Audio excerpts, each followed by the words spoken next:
नमस्कार। आइए सुनते हैं जानी मानी लेखिका पूनम अहमद द्वारा लिखी हुई कहानी साफ सुथरा घर। तो आइए कहानी शुरू करते हैं। 7 साल बाद मैं आस्था और जय के साथ पानीपत जा रही थी। इन 7 सालों में 1-2 बार मैं अकेली तो आई हूँ, पर इस बार दोनों की छुट्टियाँ थीं तो मैं ही ज़बरदस्ती दोनों को साथ लाई थी। दोनों किसी भी तरह आने के लिए तैयार नहीं थे, पर मैं ही जिद पर अड़ी रही। मुंबई से किसी भी रिश्तेदार के घर जाने को तैयार ही नहीं होते। धीरे धीरे सबसे कटते जा रहे हैं। इस बार शैलजा दी की तबीयत काफ़ी दिन से ख़राब चल रही है। माँ ने भी कहा था कि छुट्टियों में ज़रूर आ जाऊँ। मुझसे 12 साल बड़ी है शैलजा दी। 2 बेटे विनय व अजय और बेटी तन्वी। तीनों के विवाह के बाद दी और जीजाजी घर में अकेले ही रहते हैं। विनय विदेश में कार्यरत है, अजय बेंगलुरु में और तन्वी जयपुर में है। जीजाजी का बिजनेस सालों से पानीपत में ही जमा है, इसलिए उनका तो कहीं और रहना असंभव ही है। तीनों बच्चे यदा कदा अपनी सुविधानुसार उनके पास आते जाते रहते हैं।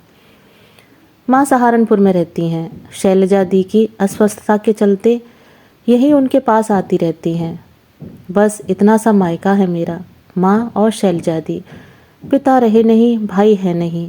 कई बार हिम्मत करके पानीपत जाने का मन बना तो लेती हूँ, पर कभी खुश होकर नहीं लौटी मैं। हर बार यही लगता रहा है कि किसी अपने के घर नहीं, किसी सख्त वार्डन के कड़े अनुशासन और नियमों में रहकर लौटी हूँ। 7 साल पहले आस्था और जय मेरे साथ गए थे। दोनों ने उसके बाद जाने के नाम से ही हाथ जोड़ लिए। उनका कहना था, मौसी का घर है या किसी प्रिंसिपल का, कुछ छू नहीं सकते, अपनी मर्जी से उठ बैठ नहीं सकते। हमें तो बख्श देना माँ, आप अकेली ही जाना। बच्चों की इसमें गलती है भी नहीं। एक नशा सा है साफ सुथरे घर का। विनय व अजय को भी मैंने घर में खुलकर मस्ती करते कभी नहीं देखा था। ये तो आज्ञाकारी सीधे बच्चे ही रहे और आंख मूंदकर दी के निर्देशों का पालन करते रहे। कभी मस्ती का मूड होता तो उसका कमरा देखने लायक होता। बेतरतीब किताबें, उल्टा सीधा बिस्तर। दी चिढ़कर घर सिर पर उठा लेती। मुझे आस्था और जय का स्कूल के बाद का अपने ड्राइंग रूम का हाल याद आता तो हंसी आ जाती। एक बार दी मेरे पास मुंबई आई हुई थी। आस्था जय स्कूल से लौटे तो उन्होंने अपना बैग डाइनिंग टेबल पर रखा। सोफे पर बैठकर शूज़ उतारे और थक गए कहते हुए वहीं पसर गए। मैंने कहा, हाथ मुंह धो लो, लंच के लिए मौसी वेट कर रही हैं। तभी दी ने कहा, लंच तो बाद में भी हो जाएगा, चलो तुम लोग पहले अपना सामान संभालो। पता नहीं दी को क्यों इंसान के सुख आराम से ज़्यादा घर के निर्जीव सामानों को ज़्यादा व्यवस्थित देखने की आदत है। कई रिश्तेदार उनके घर जाने के नाम से ही मुंह बनाते हैं। कई बार तो माँ ही परेशान हो जाती हैं। टैक्सी ड्राइवर ने एक झटके से गाड़ी रोकी तो मैं वर्तमान में लौटी। वह उतरकर किसी से फ़ोन पर बात कर रहा था। मैं आस्था और जय को देखकर मुस्कराई तो आस्था ने कहा, यह आपने अच्छा नहीं किया माँ, हमें साथ लाकर हमारी छुट्टियों में ही हमें सज़ा दे दी। जय भी शुरू हो गया, मम्मी पिछली बार तो मैं बुरी तरह परेशान हो गया था, शुक्र है 3 दिन ही रहना है, फिर तो नानी के पास चले जाएंगे। बस यही अच्छा है कि इस बार 1 हफ्ते का प्रोग्राम है। पिछली बार तो 15 दिनों का पनिशमेंट था यहाँ रहने का। अभी गेट खुलते ही फरमान जारी हो जाएगा। सफ़र के शूज़ हैं, बाहर ही रखना, पहले नहा धो लो, बाथरूम के स्लीपर पहन कर जाना, गीला टॉवल तार पर सुखा देना। अरे फ्लाइट से 2 घंटे में पहुँच गए हैं, सुबह नहाकर ही चले थे ना, कितने गंदे हो गए होंगे हम। उसका भुनभुनाना जारी रहा तो मुझे हंसी आ गई, पर मैंने डपटा, चुप रहो खबरदार जो मेरी बहन का मजाक उड़ाया। काश पापा भी आते, वे हमारी परेशानी तो समझते, आप तो बस चुपचाप मुस्कुराती रहती हैं। अच्छा हुआ अनिल नहीं आए, अभी तो 2 हो, फिर तीनों मेरी बहन के साफ सुथरे घर पर कमेंट करते रहते। टैक्सी ड्राइवर आ गया तो हम तीनों चुप हो गए। दी गेट पर ही खड़ी हमारा इंतज़ार कर रही थी। जीजाजी भी तैयार दिखाई दिए। जय ने दोनों के पैर छुए। दी ने हम तीनों को गले लगा लिया। शुरुआती कुशल क्षेम के बाद थोड़ी देर बैठकर जीजाजी ऑफिस निकल गए। आस्था और जय अपने शूज़ बाहर ही निकालने लगे तो दी ने जब कहा, रहने दो बच्चों, आ जाओ, तो हैरत का एक झटका लगा हम तीनों को। जय ने कहा, मौसी शूज़ गंदे हैं, हम सफ़र से आए हैं ना, फर्श गंदा हो जाएगा। कोई बात नहीं बेटा, फिर साफ हो जाएगा। हम तीनों एक दूसरे का मुंह ही देखते रह गए। हम तीनों फ्रेश होकर अपना अपना बैग संभाल ही रहे थे कि दी ने कहा, क्या कर रहे हो अभी से, आराम करो, कोई जल्दी नहीं है, पड़ा रहने दो। आस्था ने मुझे इशारा किया। यह मौसी को क्या हो गया है? घर में काम करने वाली राधाबाई के साथ मिलकर दी ने हमें बहुत प्यार से खिलाया पिलाया। उसके बाद तो मैंने उनमें जो परिवर्तन देखे, मेरे लिए अचरज की बात थी। दी तो ऐसी कभी नहीं थी, न कोई रोक टोक, न साफ सफाई की सनक। बच्चे तो रोक टोक खत्म होते ही मस्ती के मूड में आ गए थे। जय ने विनय के कमरे में अपना अड्डा जमा लिया था। जीजा जी सुबह शाम हम सबके साथ भरसक समय बिताते। कुल मिलाकर सब अच्छा तो लग रहा था, पर दी की आंखों में कुछ था जो मेरा मन दूषित कर रहा था।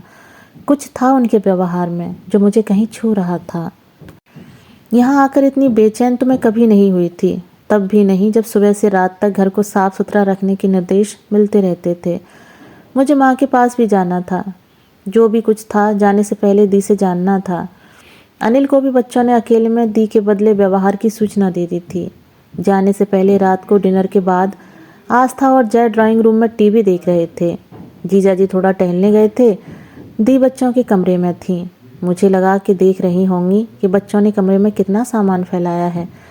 मैंने सोचा जाकर कमरा ठीक कर देती हूँ और दी से बात भी कर लेती हूँ। दी चुपचाप बेड पर बैठी हुई थी। उनकी पीठ थी मेरी तरफ। सामने जय की बुक बेड पर ही रखी हुई थी। मैं झुककर बुक उठाने लगी तो दी ने बेहद उदास स्वर में कहा, रहने दे वंजा, अभी बच्चों को फिर ज़रूरत पड़ेगी। मुझे पता है वंजा, तुझे क्या पूछना है। मैं चुप रही तो दी ने खुद ही अपना दिल मेरे सामने खोल कर रख दिया। तीनों अपनी राह चले गए वंजा। उनकी अब अपनी दुनिया है। तीनों को याद करते करते पूरा दिन बीत जाता है। दी की आंखें बरसने लगीं तो मेरा दिल भी उदास आंसुओं में डूबता चला गया।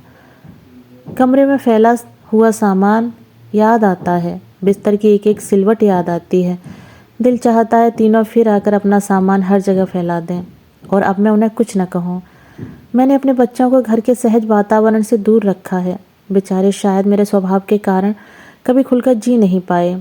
उनके घर जाती हूँ, देखती हूँ कि तीनों अपने बच्चों को उन बातों के लिए भूलकर भी नहीं टोकते जिनमें उनका बचपन शायद दबा रह गया। विनय ने तो कहा भी, माँ मेरे बच्चे जैसे भी रहें मैं उन्हें कुछ नहीं कहूँगा। आखिर घर है, किसी सख्त वार्डन का हॉस्टल थोड़ी है, ना कोई शोरूम है। मुझे धक्का सा लगा था। यह क्या हो गया मुझसे? आज यह साफ सुथरा घर मुझे चिढ़ाता सा लगता है। लगता है कोई बच्चा आए, सामान फैलाए, घर थोड़ा बिखेर दे, नहीं तो सच में किसी शोरूम की तरह जहाँ कोई चीज़ रख देती हूँ वहीं रखी रह जाती है। इधर से उधर कोई कुछ हिलाने वाला नहीं है। अब क्यों ऐसा हो जाता है? जब तक अपनी कमी पता चलती है इतनी देर क्यों हो जाती है? घर भले ही थोड़ा बिखर जाए, पर अब लगता है बच्चे तो हों आसपास। बहुत याद आते हैं तीनों। दी की आंखें लगातार बरस रही थीं। वंजा, यह साफ सुथरा घर आज मुझे बहुत खाली लगता है। मैं क्या कहती, मेरी आंखें भी भीग चली थीं। बस एक ख्याल ही आया, एक बार जाने के बाद वक्त कभी नहीं लौटता, बस यादें रह जाती हैं। दरवाजे पर चुपचाप खड़े आस्था और जय की आंखें भी नम हो गई थीं। दोस्तों भी आप सुन रहे थे पूनम अहमद द्वारा लिखी हुई कहानी साफ सुथरा घर। कहानी सुनने के लिए धन्यवाद।